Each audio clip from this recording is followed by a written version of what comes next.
দেখেন কিভাবে জাম কাটছে, আম কাটছে গ্রামের ফুলাহান। এই দেখেন সবাই মিলেমিশে কিভাবে জাম খায়। আমি তাদের এসে দেখেন, কিরে বাবা কি কাজ? জাম ভর্তা খাই। এটা কেমনে কি? এই যে আমনে ইয়াও কাইতাছি, ইয়াও দিয়া মরিচ দিয়া। মরিচ দেওয়া বলতে কিভাবে বানাইছো সেটা? মরিচ দিছি, জাম দিছি, লবণ দিছি, বাটে আসছি। কি করছো? গাছ হয় দিছস? পরে বাদে হইছে এই যে কাইতাছি। এই জাম ভর্তা কাইতে কি স্বাদ নাকি? সেই মজা। কাই মানে কি একটু খাইলাও। তুই কি গাছ? আম গাছ? আম তো দি সুবলাই পড়া তো দাঁত তো হরে আইবো সুবলা টান্নে। ফাইম তুই কি গাছ? দি কেমনে করছস জাম ভর্তা?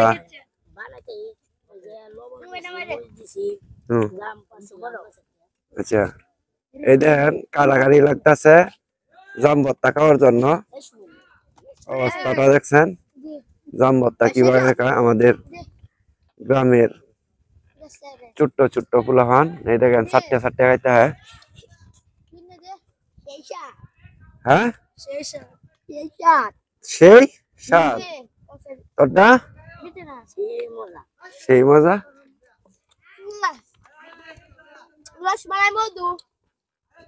রসমালাই মধ্যে একটু খাইতে হয়েছে। এই দেখেন আমাদের কিন্তু জাম দিয়েছে ভর্তা, অনেক সুস্বাদু। সেই স্বাদ।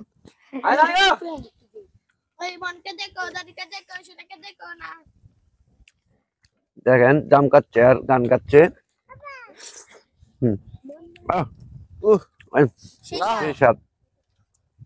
সেই স্বাদ জাম ভর্তা কে কে খাবেন অবশ্যই আমাদের গ্রামে চলে আসবেন, তাহলে কিন্তু আপনারা এভাবে বোতলের ভিতরে ভরে তেমন কোনো কষ্ট করা লাগে না। বোতলের ভিতরে কি কি দেওয়া লাগে?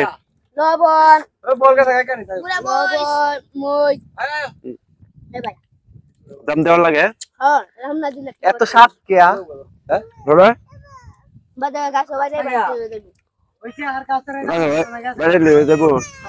জাম দন লাগে।